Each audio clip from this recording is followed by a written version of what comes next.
Passamos, então, ao primeiro painel deste nosso encontro, que fala sobre reforma tributária e os impactos do setor. Convidamos para que componham o palco Luiz França, presidente da Abrainc, o deputado federal Aguinaldo Ribeiro, relator da reforma tributária. Convidamos também o professor Robson Gonçalves, coordenador de projetos da Fundação Getúlio Vargas, e Nelson Machado, diretor do Centro de Cidadania Fiscal. Para moderar este painel, convidamos o jornalista William Vac.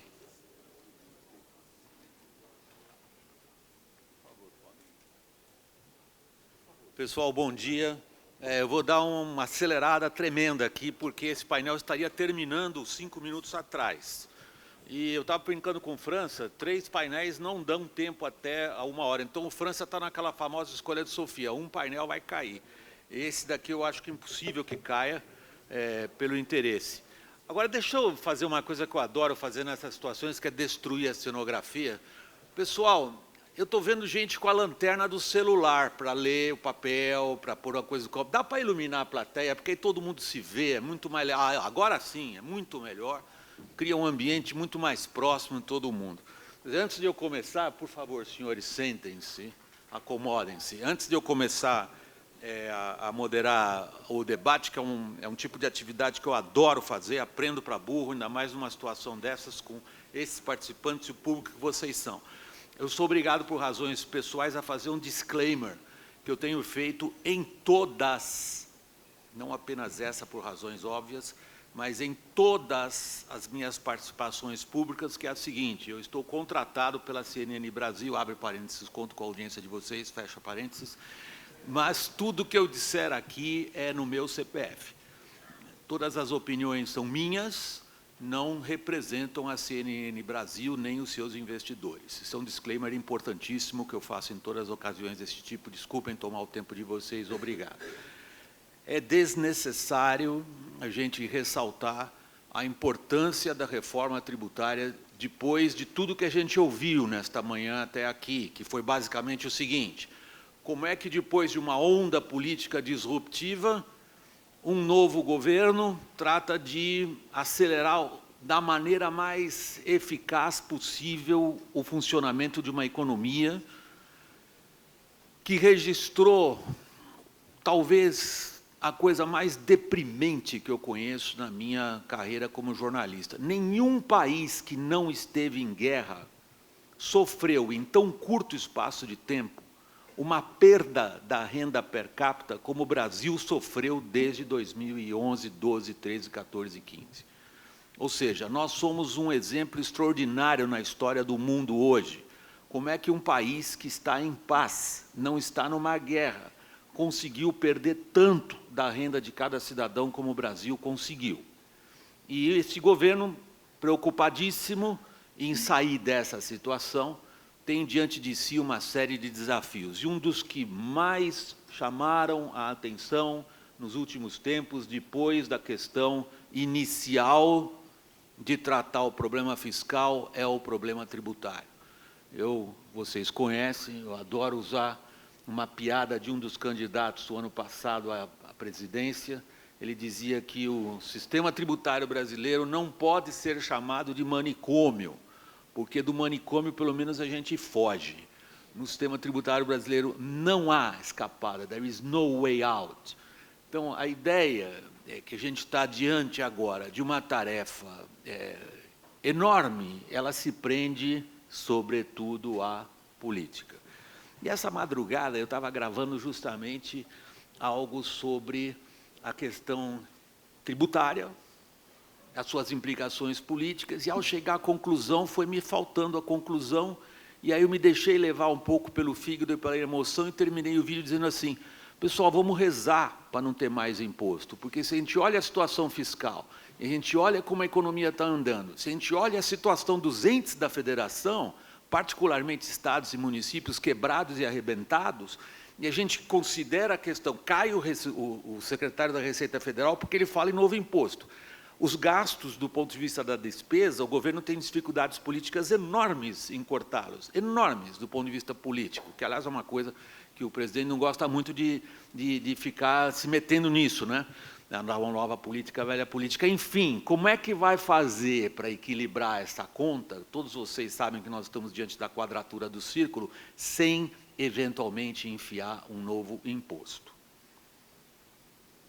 Vamos ter um novo imposto, Agnaldo? Vamos lá. É excelente ter político aqui, porque daí a conversa fica rápida. Como não tem tempo alocado para cada um falar, nós vamos direto para o pau.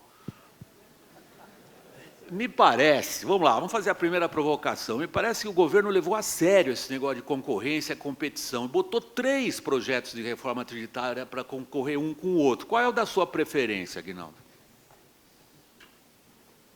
Bom dia a todos. Na verdade, nós temos hoje a PEC 45, que foi apresentada na Câmara, por iniciativa do deputado Baleia Rossi, a partir de um conceito do professor Bernard Pi e sua equipe do CECIF. Temos uma outra proposta que foi apresentada posteriormente, mas que também é da Câmara, porque foi votada na comissão especial do ano passado na Câmara, que foi proposta pelo ex-deputado Luiz Carlos Rauli, e o Senado encampou e apresentou no Senado. 110, a famosa 110. A PEC 110. E a outra proposta nós ainda não temos. Temos só uma especulação de proposta, né? Mas não vem cá, estamos não, aguardando. Nós temos, na verdade... Como é que, nessa altura do campeonato, uma proposta do governo é tratada por você como especulação? Eu esperava que você dissesse, temos uma do governo estruturada, bonitinha, que estamos estruturando. Quer dizer, não existe uma proposta do governo. Não, nenhuma das casas... Quer dizer, na verdade, uma proposta, quando é enviada pelo governo, naturalmente segue para a Câmara dos Deputados, né, por questão constitucional e regimental. Então, como o governo não enviou, nós não temos uma proposta. Nós acompanhamos pela mídia, pela imprensa, alguns ensaios de propostas, mas nós não temos, de fato, uma proposta tramitando originária do governo federal.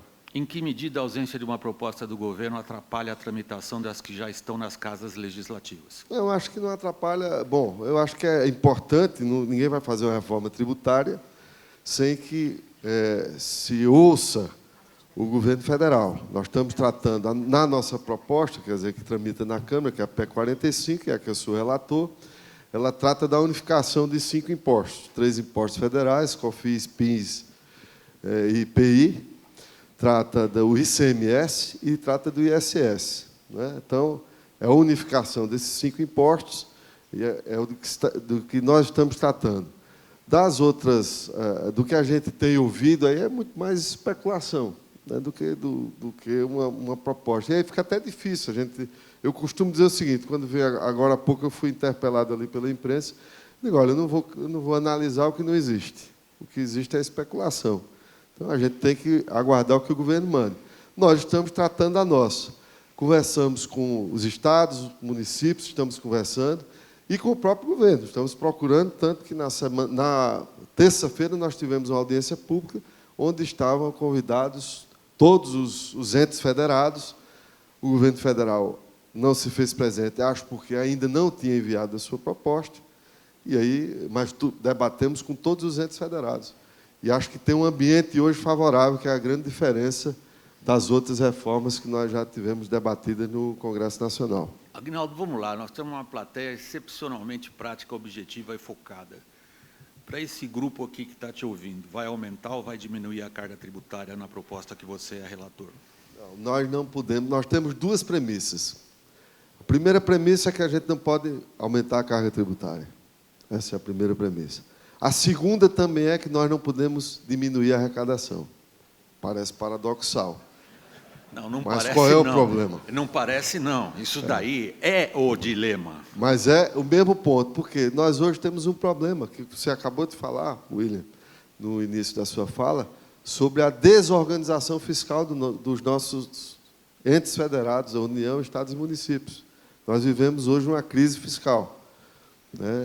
Por isso que se votou a reforma da Previdência, e teremos as outras reformas pela frente. Então, qual é o objetivo dessa reforma nesse instante? É a simplificação tributária, que isso já vai gerar um impacto positivo do nosso país, na nossa economia. É a transparência, porque nós temos um sistema tributário, como você falou, não é um manicômio. Eu copiei a piada. Mas sei lá, um monstro, um Frankenstein, que foi construído ao longo desse período todo, e que você hoje não tem transparência. Então, e o nosso imposto, como é cobrado por dentro, as pessoas não sabem quanto pagam de imposto no nosso país. Aguinaldo, deixa eu usar a presença de... Primeiro, o França representa o setor, ele vai logo dizer o que o setor acha da perspectiva do que está contido na reforma da qual você relatou. Mas eu queria usar tanto a presença do Nelson como do Robson e pedir que os dois comentassem essa tua afirmação. Aqui você está diante do que você mesmo qualificou de um paradoxo, que é não aumentar a carga tributária e não diminuir a arrecadação. O projeto oferece essa quadratura do círculo. Eu queria que os dois especialistas tomassem a palavra e comentassem essa afirmação. Obrigado. Bom dia a todos, a todas. Agradecer o convite aqui. É um prazer poder participar deste evento. Mas, William, na realidade, isso não é um paradoxo. Essa proposta de uma carga tributária exatamente igual a que existe hoje é o pressuposto do nosso trabalho. O Centro de Cidadania Fiscal vem há 4 anos discutindo uma proposta de reforma tributária exatamente sobre o tributo do consumo, porque, historicamente, os países cobram imposto sobre a renda, o consumo e a propriedade. Essa proposta da PEC 45, que está sendo relatada pelo nosso deputado, ela cuida apenas do consumo. E os princípios básicos são o que ele colocou: simplicidade, transparência, para tornar possível a existência das empresas neste país. Agora, qual é o conceito que nós estamos trabalhando? É que o modelo será implantado mediante uma transição. E essa transição para as empresas, para a sociedade, para os preços relativos, na nossa proposta é de 10 anos. Obviamente que esse é um número que pode ser maior, pode ser menor. E nesta transição de 10 anos, nos primeiros anos, os impostos velhos começam a cair na sua alíquota, reduzir a sua alíquota. O imposto novo, que é o IBS, Imposto sobre Bens e Serviços, começa a subir paulatinamente, de tal forma que a alíquota final seja exatamente aquela que reponha a arrecadação existente hoje, dos tributos, que, como já mencionou o deputado, são PIS, COFINS, IPI federais, ICMS estadual e ISS municipal. Então, não há paradoxo, isso é um objetivo, isso é constitutivo da proposta da PEC 45. Quando eu não sei se eu li da mesma maneira que, não sei se vocês também leram as palavras, ou leram no sentido de entender ou interpretar as palavras do Aguinaldo da mesma maneira que eu interpretei. Quando ele disse o paradoxo, ele diz: há uma demanda imensa de todos os agentes econômicos por redução da carga tributária. Me parece que muitos caíram na ilusão de colocar como um sinal, como sinônimo, reforma tributária e diminuição da carga tributária. O público caiu nessa ilusão. Eu, como homem de mídia, tenho me empenhado em dizer: não confundam as coisas. Simplificação tributária não significa, na nossa situação fiscal, redução da carga tributária. Até os governadores estão achando, alguns deles, que vão ampliar a base de arrecadação com a simplificação tributária. Vão, Robson? Para mim? Não, ao Robson, que ainda não participou do debate, por favor. Não, eu queria só corrigir um foco aqui. Você falou que você é homem de mídia, e o homem de mídia ele tem que estar atento para a pauta. Isso aqui é um encontro da atividade de incorporação, certo? Então, nós temos que discutir a carga tributária na incorporação, sim, antes de ficar discutindo. Mas aí você está deixando esse pedaço para o França. Mas eu vou quebrar um pouco esse paradigma também. Porque, assim, nós estamos discutindo a floresta e nós estamos olhando a árvore da atividade da incorporação. Então, existe uma premissa aqui nas propostas que estão em tramitação no Congresso, tanto a 110 quanto a 45, que não é só de manter a carga tributária total, que isso aí coloca a ênfase da reforma tributária do ponto de vista do Estado e não da sociedade. Daqui a 10 anos eu gostaria de viver num mundo com menos Estado no Brasil e mais setor privado. Então, a gente está cristalizando uma situação que é indesejável. Então, acho que essa premissa está invertida. Além disso, é colocar todo mundo na mesma alíquota. O setor da construção, o setor da incorporação, é um setor que foi beneficiado por desonerações no passado. A gente tem que reconhecer o seguinte: manter a carga tributária total e colocar todo mundo na mesma alíquota tem efeitos muito desastrosos sobre a atividade da incorporação. E se isso é feito através de um imposto sobre o consumo, isso significa jogar para os preços relativos. Nós vamos ter um mundo, daqui para frente, se nós não tomarmos cuidado, onde os cosméticos serão desonerados e a habitação será onerada. Então, daqui a 10 anos, nós teremos no Brasil menos habitação e mais batom. Não é esse o mundo que eu gostaria para os meus filhos, para os meus netos. França, eu sou brifado aqui antes de vir nessas coisas, eu não venho aqui a zero. O briefing que o França me deu, por exemplo, é o seguinte: atualmente incide sobre a atividade imobiliária cerca de 12% a 14% de impostos. Com IVA, esse valor iria para cerca de 20%. O aumento deve levar a um aumento de preço que inviabiliza muitos projetos. É isso que está na cabeça de todos vocês? Eu só ouvi um sim tímido aqui na frente, aí no fundo. Teve muita convicção. Sim. França, você vai colocar mais alguma coisa em cima disso ou eu passo a palavra para o Eu Aguinaldo? só vou colocar mais uma coisa em cima disso. Vamos lá. Com o que você falou, o emprego é importante para o Brasil, né? O? Emprego é importante. Não, porra, nossa. Projeto de incorporação traz emprego. Pelos É o estudos consenso. da Fundação Getúlio Vargas, nós temos um percentual de quase 90% de projetos que vão se inviabilizar, porque ninguém investe se não tiver retorno. E, simplesmente, o número de desempregados será 1,4 milhão de desempregados por ano. Se é isso que a gente quer, o caminho está correto, vamos buscar o desemprego nesse segmento, que é o segmento que, como eu já falei, puxa a economia para cima. PIB Brasil 0,4, PIB da construção civil 1,9. Aguinaldo, seus comentários. Bom, eu queria...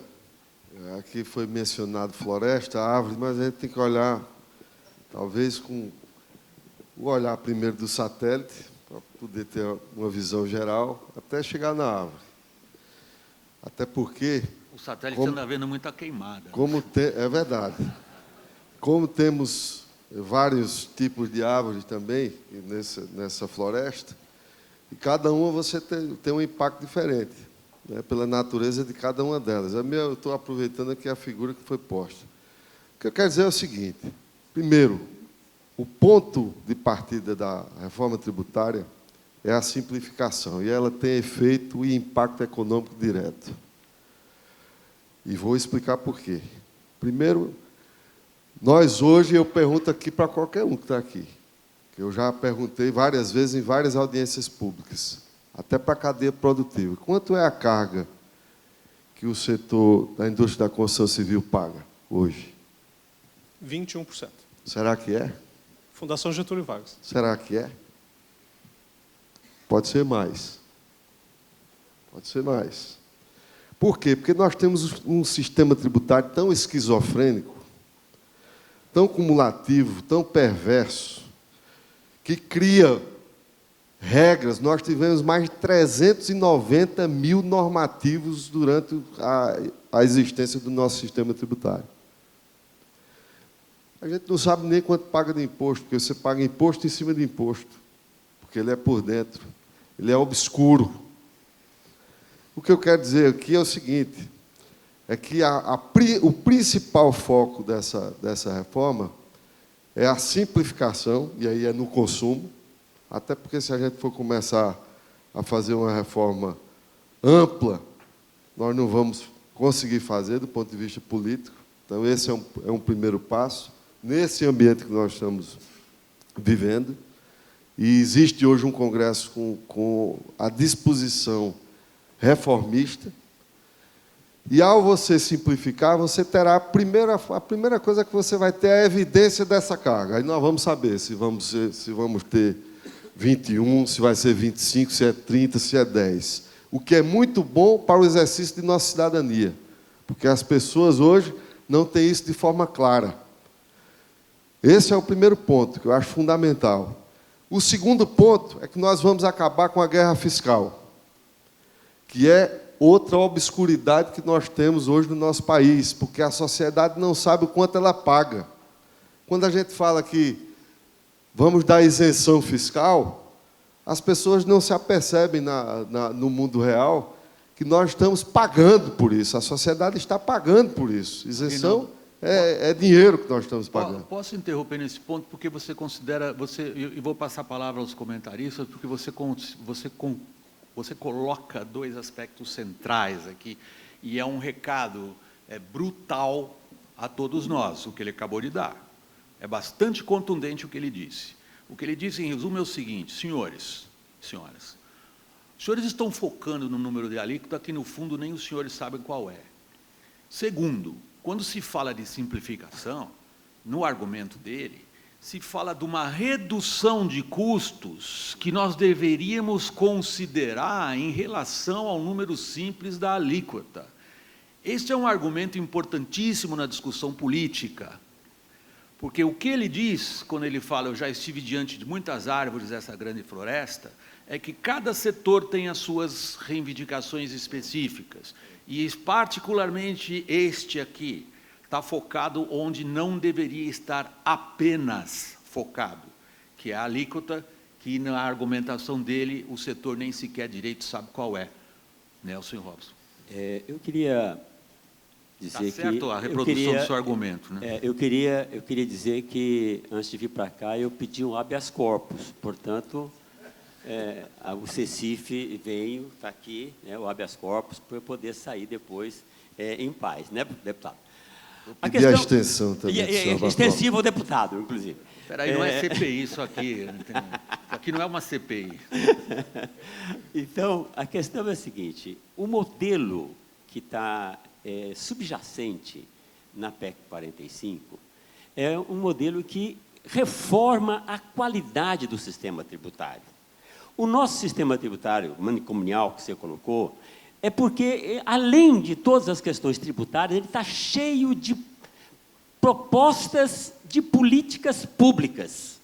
Então, é isenção da cesta básica, redução da base de cálculo disso, redução daquilo. Por quê? São políticas públicas meritórias colocadas dentro do sistema tributário. A proposta que embasa a PEC 45 trabalha com o seguinte conceito: o sistema tributário ele tem que ser o mais neutro possível, não tem que induzir os senhores a internalizar nos canteiros de obra a agregação de valor para pagar menos imposto. Então, ele não tem que ser neutro. E ele não pode, de forma nenhuma, induzir qualquer tipo de coisa. Então, nesse sentido, as políticas públicas devem ficar do lado correto no orçamento, fica do lado da despesa. Então, nós temos subsídios. Se eu preciso incentivar alguma coisa, algum setor, cria-se um subsídio, claro, transparente, fácil de ser visto e de ser calculado. Nelson. A tributação é só para arrecadar. Nesse sentido é que a gente propõe alíquota uniforme para todos os tipos de produtos Nelson, e serviços. Eu endosso, vamos dizer, a exploração que você faz da questão conceitual, quando você coloca diante da plateia o que são as ideias embutidas nesse projeto de reforma tributária. Porém, a plateia está ansiosa para saber se esse projeto, tal como está na mesa, e tem um relator aqui do projeto, significa o quê do ponto de vista prático em termos de carga tributária. No fundo, é o que vai pesar no bolso e nas decisões de investimento e consumo de cada um dos que estão aqui nessa plateia, Robson. Não, veja, uma das lógicas do IBS, o IBS tem, nas duas versões, 110 e 45, tem muitos méritos. Poxa, quem sou eu perto do professor Nelson Machado? Eu sou um aprendiz dele. Então, todos assim, nós, não é essa todos questão. Nós. Então, assim, os méritos são no agregado. E as críticas, porque todo projeto é criticável, obviamente. As críticas estão no detalhe, mas o diabo está nos detalhes. Então, assim, se nós pegarmos a carga tributária, eu discordo, assim, francamente do deputado, dizer que nós teremos um sistema melhor do que um sistema que nós não sabemos qual é. Bom, eu sei quanto eu pago de imposto se eu emito uma nota fiscal. Está lá. Mas não é bem isso. Mas, assim, a realidade é aquilo que eu percebo. Isso é uma coisa psicoterapêutica. Mas você poderia comentar o argumento dele, segundo qual a simplificação induz a uma redução de custos que você deveria considerar? o setor da incorporação pagará simplificadamente uma carga tributária maior. Ponto. Se isso é benefício, vamos discutir. França. Então, este que é o ponto, e por isso que, no meu discurso inicial, eu comentei que outros países do mundo, eles encararam diferente essa alíquota para o setor de incorporação. Então, não adianta aqui no Brasil a gente não querer usar a experiência de outros países do mundo. Se eles atribuíram ao setor de incorporação uma alíquota diferente, eles estão nesse segmento, trabalhando com um segmento desenvolvido há mais tempo, por que no Brasil teria que ser diferente esta alíquota única, dado o prejuízo que nós vamos trazer, tá certo, para a economia brasileira? Esse é o ponto. Lembrando que nós estamos num país que tem um déficit habitacional de 5 milhões de moradias. Nós vamos precisar construir mais 9 milhões de moradias.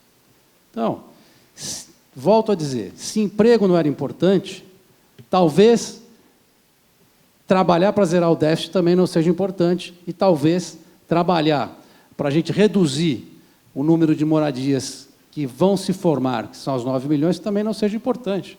É isso que o governo tem que olhar e tem que se sensibilizar com relação ao nosso setor. Agora, ninguém está criando jabuticaba aqui. Nós temos uma pesquisa de vários países onde o setor de incorporação tem um tratamento diferente. Como foi dito, se a gente olhar a floresta, nós somos uma árvore diferente e nós queremos ser considerados como uma árvore diferente nessa floresta. Aguinaldo, eu queria usar realmente a sua expertise. Você é um dos mais experientes políticos nessa legislatura e tem uma extraordinária capacidade de articulação, que é uma palavra que o governo às vezes coloca como sinônimo de maldição. Na minha percepção como jornalista político, não.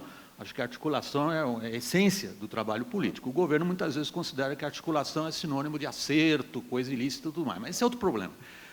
Eu tenho uma experiência pessoal recente e rica, eu acho, para a pergunta que eu vou fazer agora. Semana passada eu estava apresentando um evento igual a esse, da Abrafarma. E qual era a demanda de milhares de donos de farmácia na reforma tributária? Desoneração de medicamento. Tenho palestrado à beça para o pessoal do agronegócio. Qual a demanda básica do agronegócio? A palavra da Tereza Cristina é genial. Paulo, o desmame tem que ser devagar, ou seja, devagar com desarmar os subsídios. Você está confrontado aqui, eu acho confrontado no sentido positivo da palavra, eu acho essencial um debate democrático como esse que está acontecendo aqui agora. Você está confrontado com demandas específicas de um setor que tem enorme importância na criação de empregos. E o que o setor está dizendo para você, relator da reforma tributária, é o seguinte: eu preciso ser tratado diferente. Que chances os determinados setores da economia têm, na sua experiência como articulador político, de fazer valer as suas exigências, todas lícitas e legítimas, diante da floresta? Bom, primeiro eu queria colocar aqui uma coisa que eu acho relevante e importante, que eu estou trazendo um conceito de país. Eu acho que isso é relevante. Sim, a floresta. Certo? É a floresta. Vamos lá. Está na moda agora, a floresta. Cuidado com a queimada. Depende do número que você... do número da sua preferência. Eu peguei aqui o gancho do professor Robson. O que eu quero dizer é o seguinte: nós vivemos, e quando eu me referi a essa questão, eu não vou aqui antecipar relatório, porque o relator fala no relatório. Dá um spoiler para a gente. Todo mundo aqui de manhã em São Paulo. Mas faz parte exatamente desse momento, esse debate, e é bom que a gente esteja aqui, porque é isso que vai enriquecer na construção, e como você disse, a construção de um relatório não é feito a partir do relator, mas pelo ambiente político dentro da comissão e no plenário, por isso nós vamos precisar construir isso com todos os parlamentares. Mas qual é o conceito que nós temos? Primeiro, é ter uma simplificação tributária, para que a gente possa saber. O cidadão não sabe, eu vou discordar mais uma vez, o cidadão brasileiro não sabe quanto paga de imposto. E essa PEC tem uma característica pedagógica, que vai ser a gente destacar na nota fiscal quanto você está pagando de imposto com o preço cobrado por fora. E aí vai acontecer mais ou menos o sales tax nos Estados Unidos, que você vai comprar essa garrafa de água mineral custa $10, sei lá. Quando você tira os $10 do bolso para pagar, não, aqui tem mais, se for 20% a alíquota, tem mais 2. Isso vai gerar, na minha opinião, uma conscientização de cidadania em relação à carga tributária, porque o maior problema que nós temos, afora a alta carga tributária, é vivermos num país em que o Estado, que contrata, inclusive, moradia, que é esse ambiente que nós estamos aqui, como função social do Estado para entregar ao cidadão, ele não entrega moradia, não entrega saúde, não entrega educação, não entrega segurança pública, não entrega infraestrutura. Então, eu acho Aguinaldo, deixa eu puxar você para o que eu quero explorar, que é a sua experiência dentro dessa Casa Legislativa, em torno da capacidade de grupos setoriais de levarem adiante o que parece que é uma demanda do ponto de vista do grupo legítimo. Que chance este grupo tem aqui de evitar o que lhe parece, ficou claro nas palavras do Francis e do Robson, uma reforma tributária que lhe será prejudicial? Aí é, vamos dizer, o desafio da reforma em relação à Previdência. A Previdência a gente tinha quase um plebiscito, onde tinha gente a favor e gente contra. Na reforma tributária, todo mundo é a favor. Mas cada um é meio seleção brasileira, cada um tem sua escalação. Todo mundo a favor, contanto que não mexa no dele. Contanto que não mexa no meu. Então, o que é que nós vamos ter que fazer? Lógico, nós vamos ter que ter... Primeiro, nós não temos interesse nenhum em, numa reforma tributária, penalizar o setor produtivo. De forma alguma. Nesse setor que gera emprego. Muito pelo contrário. A gente quer, com a reforma tributária, estimular os setores. Mas vamos ter que fazer isso com equilíbrio. Não dá numa reforma tributária com muita franqueza para você atender cada demanda de cada setor. Nós sabemos que tem um setor que é mais impactado, outro que é menos impactado. Temos alguns setores que sequer hoje são atingidos e que serão atingidos. E aí é essa a nossa, vamos dizer assim, serenidade, tranquilidade e responsabilidade para, no texto, construir uma proposta, que aqui está posta, a PEC 45, é a proposta que está posta para nós, tá certo? Isso não significa dizer que nós não possamos, inclusive, avançar como desoneração de folha de pagamento, que já está sendo discutida dentro da comissão, como se avance em outras áreas que não estão propostas dentro da PEC. O Nelson está pedindo a palavra, Nelson? Não. Tá. E que nós possamos também tratar disso. Então, esse é um aspecto que eu acho relevante. É isso que vai nos conferir a possibilidade de construir um texto que seja aprovável, porque também não adianta você... Nós estamos com 30 anos discutindo a reforma tributária na Câmara dos Deputados, já passou por Mussa Demes, por Germano Rigoto, por Sandro Mabel, por André Moura, por Raul, por tantos e tantos. Então, esse é o nosso foco. Nós não queremos aqui, não estamos pensando em vamos... E eu fico à vontade para falar disso, porque eu fui ministro das cidades, essa é uma área que eu conheço, de habitação. Agora, o que é para mim mais grave, William, é ter hoje, por exemplo, no orçamento como o nosso, que está proposto para o ano que vem, num PIB que tivemos no ano passado de quase 7 trilhões de reais, 6,8 trilhões em 2018, você apontar no orçamento para o ano que vem com 0,22, 23, quer dizer, 9 bilhões para investimento. Essa é o que a gente tem que se preocupar nesse país. A gente pode começar outro seminário aqui sobre se a gente vai furar o teto do gasto ou não, mas eu vou deixar essa pergunta. Mas não é nem teto do gasto, está armando no legislativo. Hoje a nossa capacidade reduzida. No legislativo. Nós vamos ver como é que vai ficar a questão fiscal diante da pressão política em cima, sobretudo de deputados, de achar um jeito de permitir, e aí vai ter uma convergência interessante entre executivo e legislativo, dá um jeito de furar o teto de gastos. Mas esse é outro papo, eu queria ficar nesse daqui, preservar esse eixo de discussão. O eixo de discussão é, no fundo, qual é a capacidade que grupos setoriais, Nelson, têm neste ambiente no legislativo, e o ambiente legislativo eu vou descrevê-lo em breves palavras. Um legislativo protagonista, que aprovou uma reforma da Previdência através de uma articulação direta com segmentos da economia brasileira, e expressando um consenso social, que ou se fazia algo em termos de tratar a questão fiscal, ou o desastre era indescritível. Aí chega-se a aprovação de uma reforma que no começo do ano muita gente achava difícil, devido à falta de articulação da base do governo. No caso da tributária, diante deste ambiente do legislativo, Nelson, que chances os grupos setoriais têm de fazer valer os seus pontos de vista? Eu acho que é grande.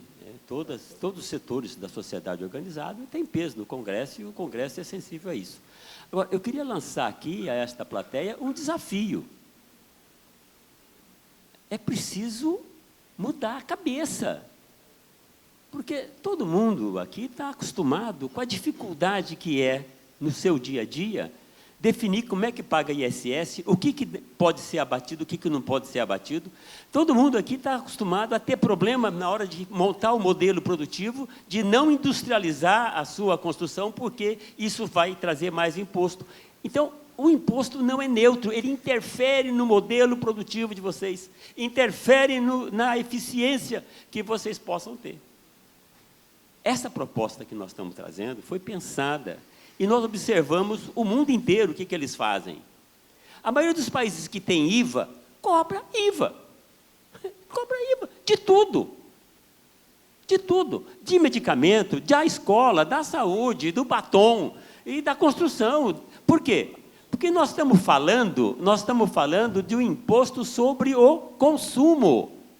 E se é um imposto sobre o consumo, é quem consome que paga. Mas eu ouvi aqui, eu ouvi que eu estou sempre com o olho no peixe. Não, eu também ouvi, eu vou responder. Eu vi o pessoal comentar aqui, mas no teu argumento você falou, cobra o IVA disso, mas da construção não. Também, cobra, sim. O que eu queria... Cobra ou não cobra?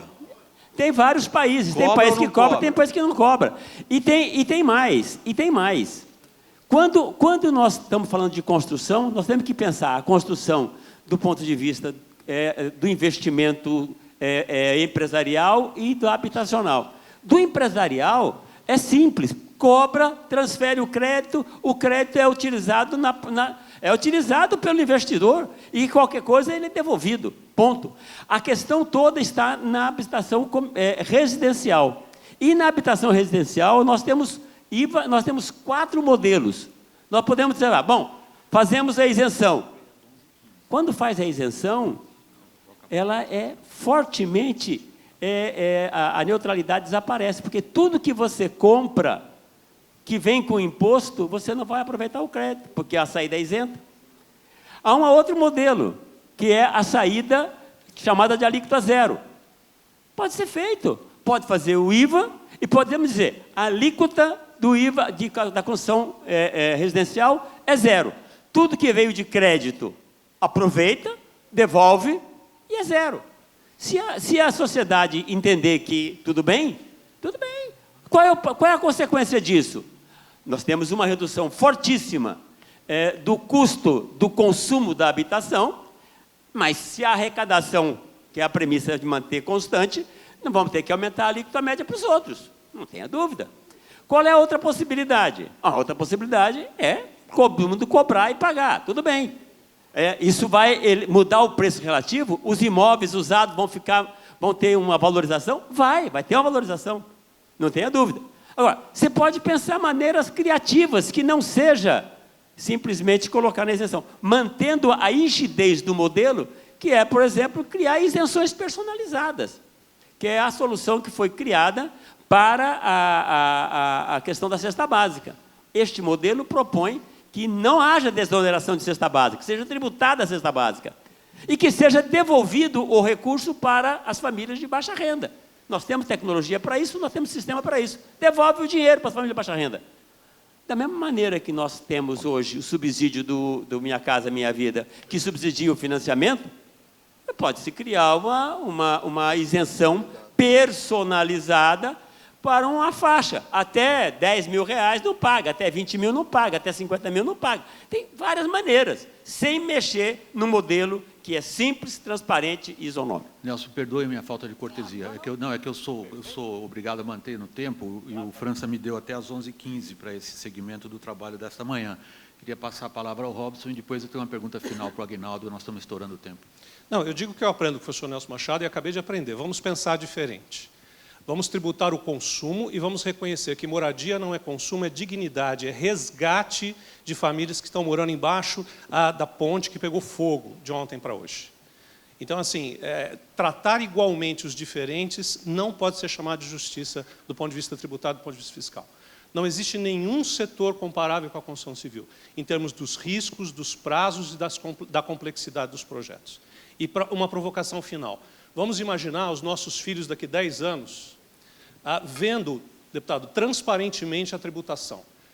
Ele vai pegar o batom 25% por fora, ele vai pegar a moradia 25% por fora, e a família não consegue comprar mais a moradia. Aí ele vai pegar o preservativo e está 25% por fora. Aí ele vai pegar a moradia e está 25% por fora. Essa transparência num tratamento desigual, porque tratar igualmente os desiguais é desigualdade. É algo que eu não espero, sinceramente, ver no futuro brasileiro, e eu espero no futuro brasileiro ver menos Estado, menos orçamento público e mais setor privado. Aguinaldo, para terminar, eu sou jornalista há muitos anos, desde o fim do governo Sarney, tem 2 reformas que eu sempre ouvi falar, nunca aconteceram. A política e a tributária, essa acontece? Eu acho que nós vivemos um ambiente de um Congresso reformista, como eu disse. Nós temos uma diferença muito grande, que é a participação dos entes federados com a disposição, que eles estão entendendo que hoje, e aí o principal tributo no consumo é o ICMS, e hoje há uma compreensão da necessidade de se reformar, por conta disso que o professor Nelson Machado colocou. Você tem hoje, para você calcular do seu compliance tributário hoje numa empresa, você gasta uma fortuna, né? Você tem uma série de resoluções que mudam a cada dia, e você tem o pior, que é a hermenêutica tributária, que lá na ponta o fiscal decide se isso aqui eu posso me creditar, se não posso, depois aplica uma multa e você gera uma insegurança jurídica que se perpetua num passivo, num contencioso tributário hoje de quase 5 trilhões de reais, que é o que nós temos, quase 3, vamos dizer, mais de 4 reformas, aliás, quase 5 reformas previdenciárias de contencioso tributário. Então, eu acho que nós temos hoje um ambiente favorável à disposição do próprio governo federal, quando diz que quer mais Brasil e menos Brasília. Anteontem, nós recebemos do Concefaz, na comissão, a manifestação do Concefaz a favor e convergindo para a PEC 45. Então, nesse sentido, eu acho que me anima a aprovação da reforma tributária no país. A minha manchete é sim, sai porque os governadores querem e o Congresso é reformista. Pessoal, estou terminando esse segmento, eu queria um aplauso aos participantes, por favor.